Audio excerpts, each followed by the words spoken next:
Hello and welcome to the Story Behind the Stories, your weekly look at the pages of the Neepawa Banner Press.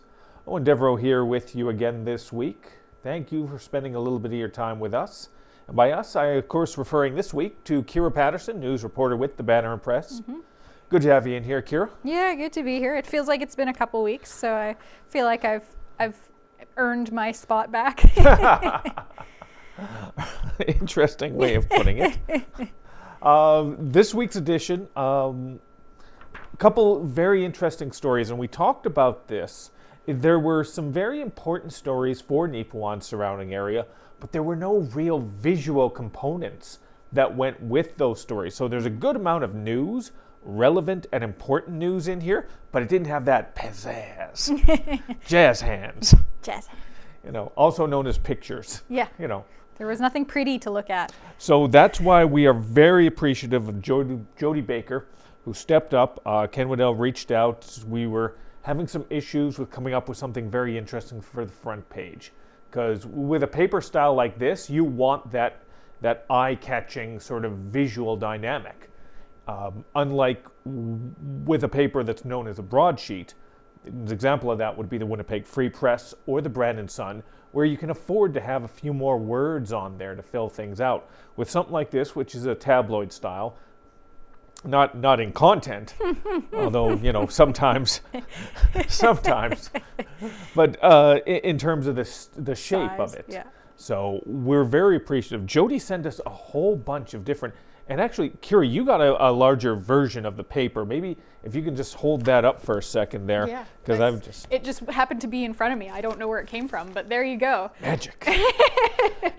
It was great. She gave us so many different options to be able to choose from. So we are very appreciative of her for stepping up in that manner. She has some amazing photos. Like this picture was sunrise. She was up crack of dawn to get a beautiful sunrise picture when it was minus 44 outside.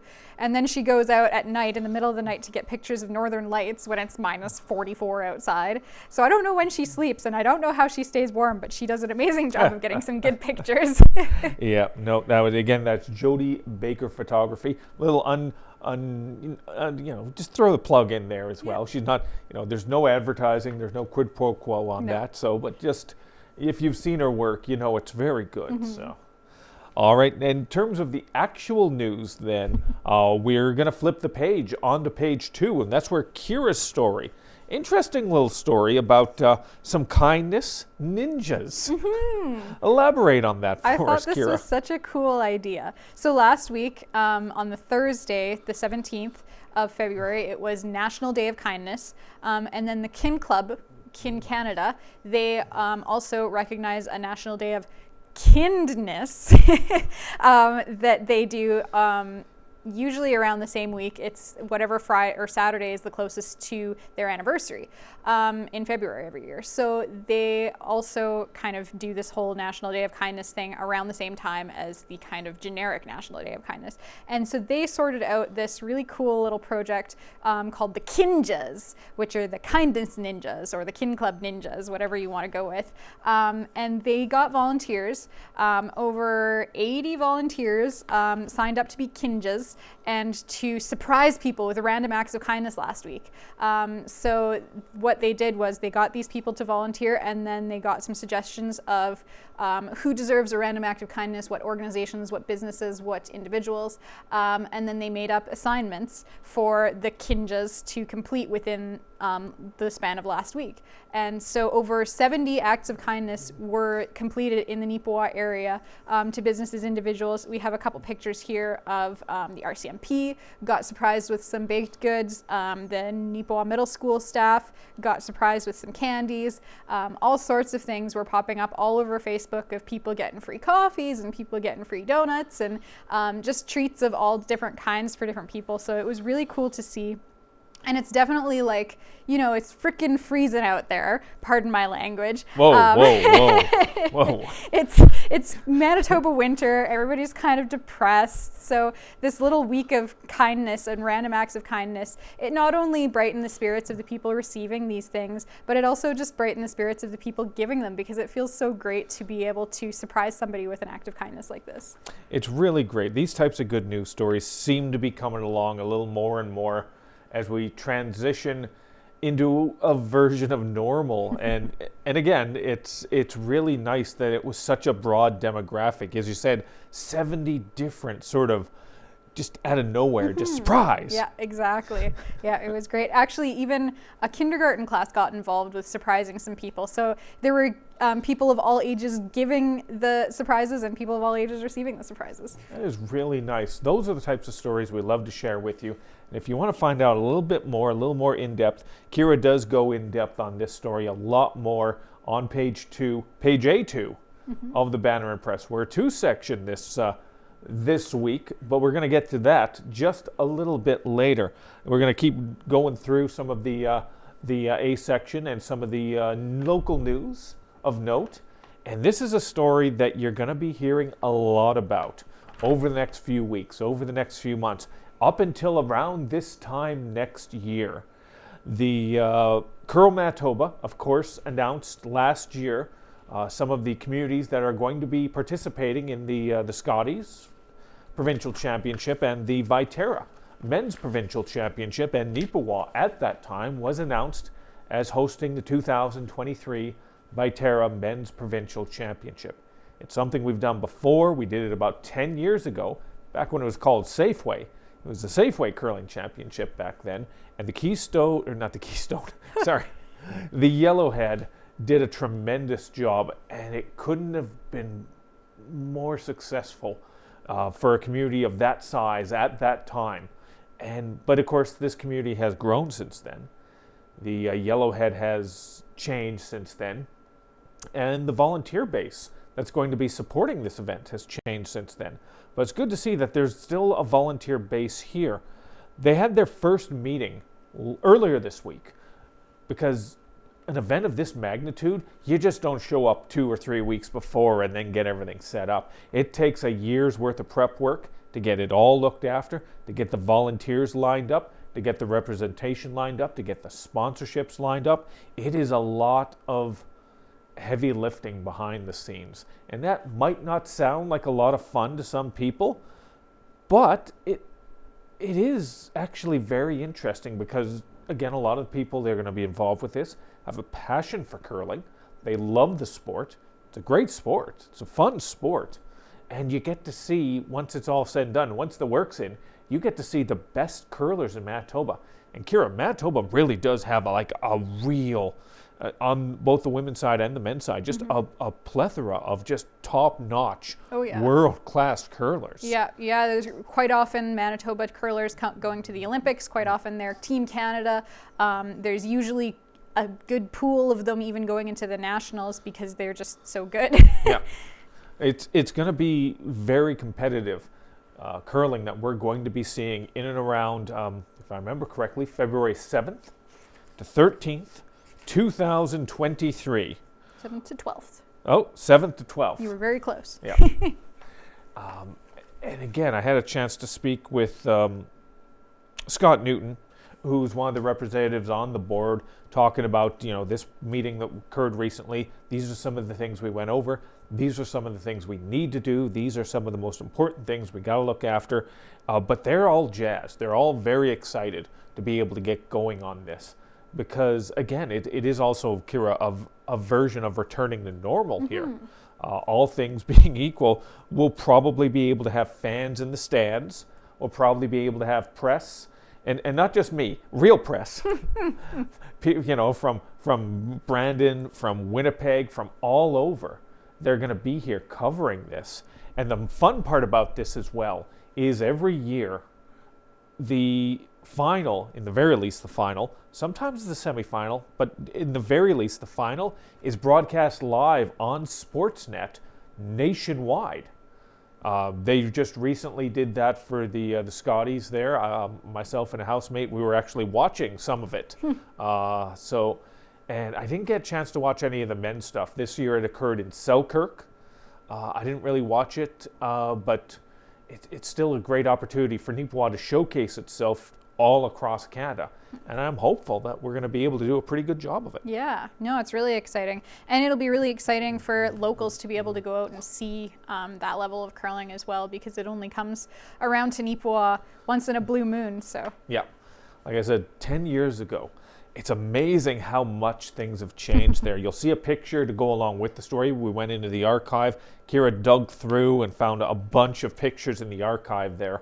From when it last happened. You can see it's a black and white picture it's a color picture. It's on a color page, but it might as well have been on a black and white picture because it's so dark. We lightened it as much as we could, but it's still dark in the Yellowhead because it took place back when we had the red seating in there and the old bad lighting. So the arena does look brand spanking new comparatively. yeah, all you have to do is look at, I don't know, do you have some hockey pictures this week? Yes, just right on the next page. You just flip over to the next page and you can see a world of difference between what it was 10 years ago and what it is like this past week. And that's the important thing. Neepawa continues to innovate and evolve and sort of, we're not going to get a new arena anytime soon. As much as I would love that would be so cool, but we're not going to get one anytime soon. So we got to make things work with the Yellowhead Center. And according to Scott, we can make a premier event like this work because of the connection of the hall to the arena. They say they're going to be able to put something on and make it special. And I'm really looking forward to seeing how they pull that off.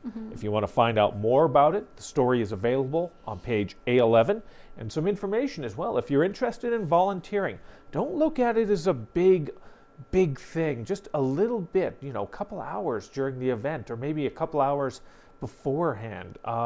Any and all volunteers are going to be welcome, and they're going to fix things to your timeline.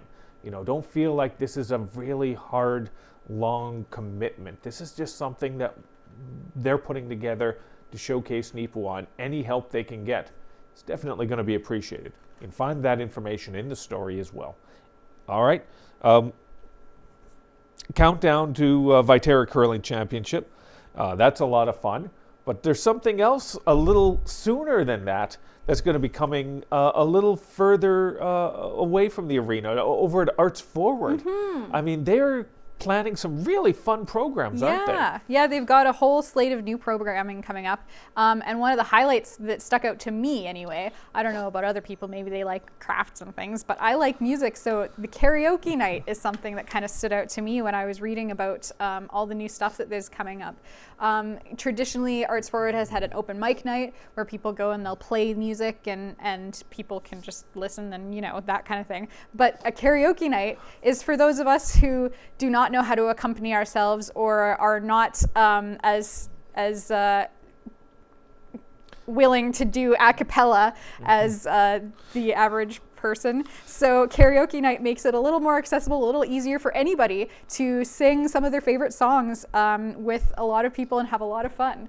So that's coming up March 12th is the first night. They're planning to do it every month, and they're going to have food there for sale. They're planning to have a different country as a theme every month. This month's is going to be Filipino food. So they're going to have some great Filipino food there for sale and some great music to sing along to. It's going to be really exciting. It is. It sounds like it's nice that they're going to sort of get the schedule up and running again. There hasn't been as much traffic going through Arts Forward over the last couple years as we see under normal circumstances. This is a return to normal circumstances, and we're very glad. And the karaoke is something that's going to be fun. The kids program, field to table education. Yeah. So the kids are going to start growing their own vegetables. The Arts Forward is going to have some garden boxes, and they're going to have a program where they grow their vegetables. And then they also learn how to cook the vegetables that they're going to be growing so that they can use those vegetables at home with their family and maybe cook a meal for them. So that's going to be really exciting too. That goes throughout spring and summer, starts March 18th and then goes through into basically the summer harvest season. But yeah, that's a really cool way for kids to learn just where their food comes from and then how to make food themselves. It's interesting. And again, it's these outside the box type thinking that Arts Forward is doing right now to sort of bring in people and to sort of get them enthusiastic. Like, I would have never in a million years thought kids growing vegetables would have been a program that would have been something that could get them hyped. Yeah. No, it looks really cool. I mean, I like growing carrots because they're fairly easy and they're delicious. So, so I would have totally been into something like that when I was a kid. But I'm a little jealous that it wasn't a thing back then. But whatever. Well, karaoke nights, new children's programming coming to Arts Forward. You can find that information. It's on page A3 and carries over to page A11. God, you wrote a lot, didn't you? There was just so much to cover in this story. I was really excited. I thought there was going to be two things, and then Eoin, who's the coordinator, she's just like, oh yeah, and there's this. Oh yeah, and there's this, and this is happening. So there's lots coming up at Arts Forward, definitely. Fantastic. All right. We're going to shift gears a little bit. This is the dry section of the story behind the story, but it's still very important stuff. I go to town council, so you don't have to. You're welcome. But the important things that come out of it are going to significantly impact us, and one of them is going to significantly impact the former CN property. You've seen it developing, you've seen houses going in there, and there's still that open section near the highway there. If you're curious about what's going there, it's a commercial development that's going to be happening there. Don't know any names yet of any specific commercial developments, any specific businesses that will be there, but it is there are plans in the works. And one of those plans right now is they're going to be installing the street lights there. You know, you're going to need to be able to see where the businesses are. You don't want to be driving around crashing into a front of a building. That's not cool. And Neepawa is, of course, we haven't had a building smashed into recently. Not in the last couple of years, but you're going to jinx it. It used to be almost every year somebody accidentally skipped the curb and smashed into a building. That's just a thing. It happens to the best of us, I guess. It happened here, right here. To this building. At the press building as well. And that's when they didn't have good street lights. They brought in new bulbs, though. Now you can see everything. It's perfect. No, that's what it was. Okay. They're going to be using those new street lights and no bulbs as well for the commercial property. 24 new street lights are going to be installed. Cost of over $131,000. Wow. Wow. That's a fair amount. But again, it's not just sort of plopping it down and, you know, lefty-loosey, righty-tighty. No, it's not like that at all. It's a lot of work, it's a lot of effort, but it's something that's very much needed. There were a few other items on the council agenda there. Like I said, it's a little dry, to be honest with you, but it's important for the progress of Neepawa. A new fourplex has been approved. It's going to be going in an open section there, pretty much right across the street from the med clinic. If you're driving on the highway there, if you're driving east heading down towards the hill, you know the spot I'm talking about. And if you don't, maybe take a tour around and take a look there. There's going to be a new fourplex in that little open space there. And we do need housing so badly. Every little bit helps. And this is going to be one of those ones as well. It's going to be a nice sort of starter. You know, it's good to see that progressing. While we got you here as well, might as well just touch base on a couple other things. The town of Neepawa is getting some extra help. They're going to be receiving some cash for what's known as future disasters. Now, if you're wondering what that's about, essentially the province and its mitigation and preparedness program is distributing just over $37,000 to help Neepawa prepare for future events. Obviously, a couple years ago, with the flooding, a little extra cash would have helped then, but this is to help now. If something like that, if that one in a century type thing happens again, we're going to have some money put towards some specific things to alleviate the risk of flooding and the damage that it will cause. You can find that story. It's a separate story on page A10, along with a wish list for the town of Neepawa from the Water Services Board, something they do on a yearly basis. So there were a fair number of stories that came out of council. As you can see, Kira, 3 different stories. So if one of them doesn't catch your fancy, maybe one of the other ones will. Something interesting has to have come out of there. This is a good episode. We've used the terms friggin' and fancy in here. It's friggin' fancy episode. Yeah. We got a few minutes left, so we can cover a couple things here. Sports related. Tiger Hills Hockey League playoffs recently started and recently ended for the Neepawa Farmers. They were eliminated in the first round, the quarterfinals, against the Wawanesa Jets. Unfortunate, but it was an amazing. It's a 3-game series, and it was just a tremendous series. If you like hockey, if you enjoy hockey, I hype this up to anyone and everyone who will listen that they need to go out to a Tiger Hills hockey game. If you live in Neepawa, while the season's on, check it out yourself. If you're in one of the outlying communities, Gladstone, great organization out there. They seem to be consistent winners. Minnedosa as well, always so committed and so energetic about their Bombers out there, the Minnedosa Bombers. Neepawa Farmers as well. Sometimes the Farmers don't get as much attention because this is also a junior A town.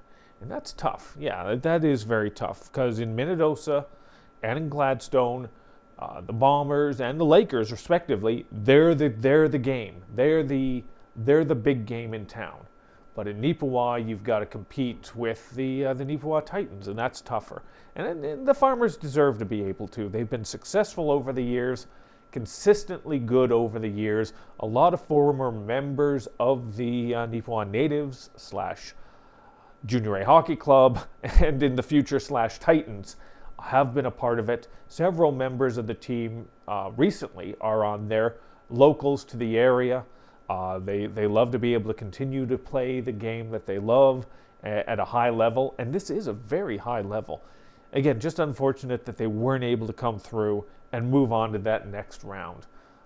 God, it's just, yeah. Because hockey and sports is fun to cover, and sooner or later I'm going to have to stop covering it and going to have to cover all. It's going to be more council stories. No. More boring but important council stories. But got to commend the Farmers. They had a good season. It's unfortunate it came to an end so early. Congratulations to the Wawanesa Jets. And good luck to all the teams as they have to go compete against the Boissevain Border Kings, bought and paid for. Wait, who said that? Anyone who knows that? Sorry, inside joke there. But congratulations, and hopefully if you do take the time, go check out the Tiger Hills. And as well, let's follow up just quickly. Neepawa Titans, they had 3 games in 4 days recently over the Louis Real long weekend. Picked up a pair of wins against the OCM Blizzard. Unfortunately, were defeated by the Dauphin Kings. If you want to see those games, check the schedule in the newspaper. You're going to be able to see selected games on NAC TV. If you can't be there in person, you can see them on video delay, but not too much of a delay. Still relatively fresh out there. So too bad they weren't able to sweep. They're in a real battle for the playoffs right now, Kira. They're on the outside looking in, but maybe they'll be able to get in there. It's still within reach. It is still within reach. And they still have, for the most part, control of their own destiny. They got to pick up some very difficult wins against some very difficult teams. So we'll see how that goes. All right, let's wrap up with our very first Farmers Advocate of 2022. Yay! Exciting. And actually, it's a pretty good one. We're very pleased. For those of you that may not remember, the Neepawa Banner Press, partnering with the Rivers Banner, put out the Farmers Advocate about 10 times a year. That last year it was 10. Yep. You know, about 4 of them good. See, the first year we did it, it was 4 times in a year. So we had like 3 months in between each that we could just put a bunch of stuff into it. Yep. And now it's 10 months of the year, so we kind of have a little bit of a break in January and a bit of a break in December, but every other month it's just like, oh yeah, this is coming up, we got to get some stuff in there for it. And again, when we were able to do it 4 times a year, we were able to do more feature-y type things, perspectives on people and families in agriculture. Not to say that what we got in there now is bad, because actually what we've got in there in this first edition is pretty darn good. There's a lot of valuable information, and maybe it is a case of, maybe the people that are reading The Advocate want that information about the upcoming year in terms of, we focused heavily on calving for this first one. Very important for individuals right now going into March.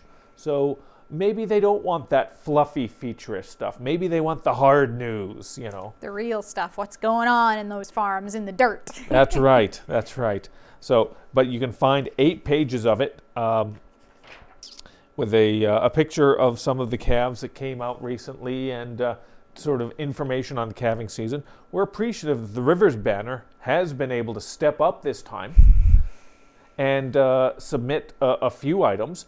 Let's be honest, there's been a couple times the last year or so where it's just like, come on, a little bit of help would be nice. You're on the front cover too. But no, they really stepped up. And Kira, you stepped up as well. You got an interesting story about Beautiful Plains Community Foundation's land project. I mean, that's something that's so important for us. Yeah, exactly. It's a nice area story. And Brenda, the executive director of the foundation, contacted me about it. So I'm very thankful that she was able to give me a heads up on that, and we were able to get it in the Farmers Advocate for sure. Yeah. And there's so many, 8 pages, and quite honestly, about 7 or 8 stories in there about calving and lambs, the land project, new changes to Manitoba agri-insurance. That's very important and very timely. Cattle producers' efforts to protect their grasslands and species at risk. Relocation project for wild turkeys. There's so much different things. I mean, if calving isn't your thing, there's other things you can take from it. And even if you're not in the industry yourself, it's still something that you should educate yourself on, I think. I would say it's probably one of the most important industries in the world, so it's good to know a thing or two about where your food comes from. That's right. I mean, those little kids at the Arts Forward can't grow all vegetables, exactly. All right? They have tiny hands, tiny acreages. Yep. So, but that was our first Farmers Advocate for the year, the first of 10. Many? Too many? Maybe too many? In terms of the lazy reporters, too many. Yeah. But maybe in terms for you guys, maybe you think 10 is just enough. Exactly. And the only way you can know that for sure is if you get in touch with us. And get in touch with us about anything and everything. I've had an individual get in touch with me the last couple of weeks about Tiger Hills Hockey League, just telling me I'm spelling the names wrong. And again, I do appreciate that. I can't pay as much attention to it as I like to anymore, because we're all doing all sorts of different jobs all at once. We're not just reporters. We're reporters / truck drivers and cashiers and Yep. We're the utility people of the industry. / page designers / this / that / other duties as required. Yes. I should have read the fine print on other duties as required. But if you have any suggestions for stories, we always appreciate them. You can contact us at 476-3401, the number you can reach us at, or by email at news@neepawabanner.com. If you have anything sports related, please send it to sports@neepawabanner.com. I'm not able to get out to every single event. I want to be able to share things in regard to figure skating or gymnastics or basketball. But again, some of the restrictions would not allow for that to happen. So that's where we need that interaction with you. I don't want this to be a hockey heavy sports page each and every time. But again, they're the ones that sort of the squeaky wheel gets the publicity. So and anything news related is always appreciated. So 476-3401, the number we can be reached at, news@neepawabanner.com. We love to hear that feedback. We always do appreciate it. And we appreciate you for taking the time and listening to us each and every week right here. So thanks, Kira, for sitting in and telling us about what's on the go. And thanks for putting up with me again. Yes.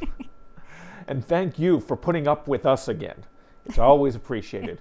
And we will see you again next week right here on NAC TV and the story behind the stories.